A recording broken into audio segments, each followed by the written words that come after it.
Existem vários assuntos complexos na Bíblia. Complexos que carecem de uma boa análise, uma boa leitura e, acima de tudo, uma boa pesquisa aos outros livros que podem dar sustento ao argumento que se desenvolve em torno destes assuntos. A Bíblia diz, no livro de Romanos 9, versículo 13, também diz no livro de Malaquias 1, versículo 2 e 3, Deus diz claramente que amou a Jacó e aborreceu a Esaú. Deus torna claro que ele amou a Jacó, mas aborreceu a Esaú. No entanto, ele deu riquezas a Esaú. Ele deu terra, ele deu gado, ele deu servos, ele deu sustento aos negócios de Esaú. Então, como podemos compreender que Deus aborreceu a Esaú quando coroou ele de êxitos em tudo o que ele fazia, principalmente nos seus negócios? Como compreender que Deus, que diz que odeio a Esaú, não gosto de Esaú, amei a Jacó, mas não a Esaú? Como é que Deus, que expõe assim de forma bem clara este assunto, coloca à volta de Esaú bens materiais, riquezas em abundância, que todo mundo dá conta que ele de facto é rico e prosperou grandemente? Como compreender que Deus odeia alguém que ele próprio o sustenta com muita riqueza? Para entender este assunto é muito simples. Agora eu quero que você preste muita atenção. Principalmente os nossos irmãos que pregam muito a doutrina da prosperidade. Eu quero que prestem muito bem agora atenção ao que eu vou falar. Deus amou tanto a Jacó e odiou a Esaú. Ele próprio fala, e não precisamos de tantas interpretações, está claro na Bíblia. Mas quando Deus diz que eu aborreço a Esaú, e ainda assim o coloca repleto de todos os bens que nós todos gostaríamos de ter, faz com que ele se destaque em termos de posses diante de uma grande comunidade daquela época. Como interpretar esse fenômeno? Deus odiou Esaú a ponto de fazer com que cortasse a corda que o agarra a Esaú e deixasse Esaú viver como quer, andar nos seus próprios caminhos, fazer tudo segundo a sua própria vontade, sem interferência de Deus. Esaú viveu uma vida de distanciamento total dos princípios de Deus. E Deus não colocou em paz algum, Deus não colocou em traves algum, não. Deixou ele ir o seu caminho, segundo o seu coração. Esta é a maior maldição que alguém pode ter. É quando Deus chega até um ponto em que deixa você caminhar pelos teus próprios pés. Você prospera, você ganha dinheiro, você se ingra, tudo o que faz multiplica, etc.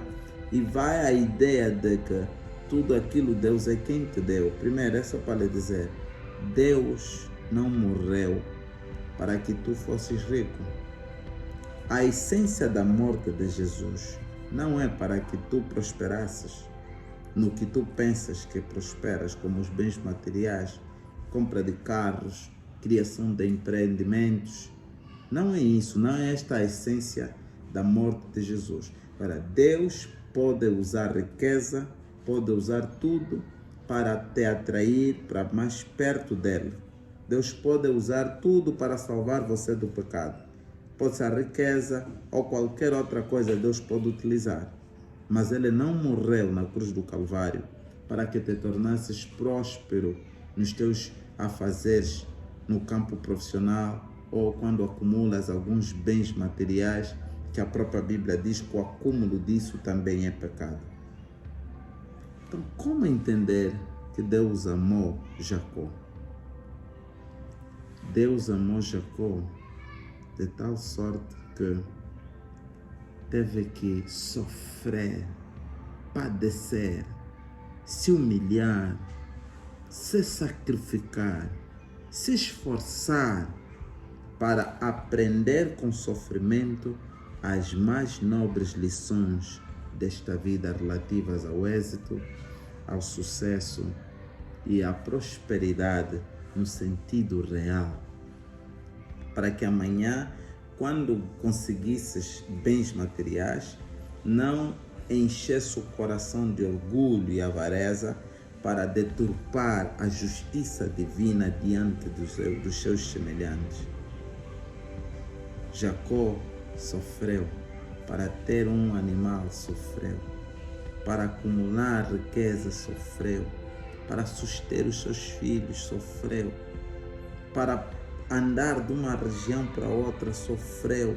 A sua vida é marcada de dor, sofrimento, mágoa. A sua vida é marcada de medo. A sua vida é marcada de depressão. Você chega a ponto de deprimir porque não compreende mais o que vai fazer. A sua vida é recheada de histórias onde ele chegou até o cul-de-sac, onde já não sabia mais o que fazer. E até ali rendeu suas forças a Deus e Deus o tomou. Deus o assegurou. Querido, Deus pune, Deus faz com que o caminho dos seus filhos torne-se difícil. Deus coloca entraves. Deus às vezes nos faz passar pelo fogo por amor, porque Ele ama você, porque Ele ama a mim. Ele quer tornar você mais forte, mais poderoso, cada vez mais apto para entender a tragédia que a vida traz e como lidar com ela, cada vez mais apto para entender os fenômenos naturais desta terra caída no pecado, a fim de termos uma percepção bíblica de compreender e nos aproximarmos a estas situações. Deus sempre amou os seus filhos, não retirando a vara deles, não. Deus permitiu que o corretivo estivesse diante deles para cada vez aprumar o seu filho, para elevar as capacidades do seu filho para um nível que jamais seria confundido. E hoje, a geração de Esaú, Edom, ninguém quer saber dessa geração.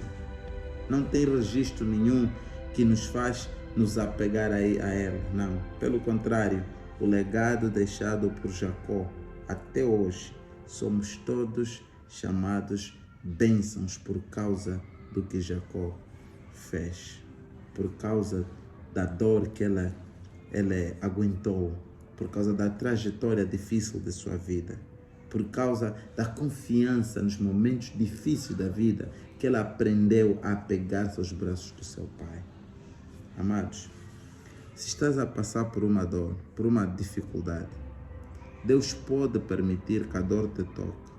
Ele pode permitir que a doença, que a tragédia financeira, a tragédia em todas as outras dimensões, inclusive a perda da sua vida, pode ocorrer se Deus achar que tem benefícios para ti e para Deus. Então não vale a pena, enquanto estamos nessa terra caída de pecado, Deus pode usar a doença, a morte, a dor, o sofrimento como forma apropriada para aproximar você para Ele, para salvar você do perigo de perder a vida eterna.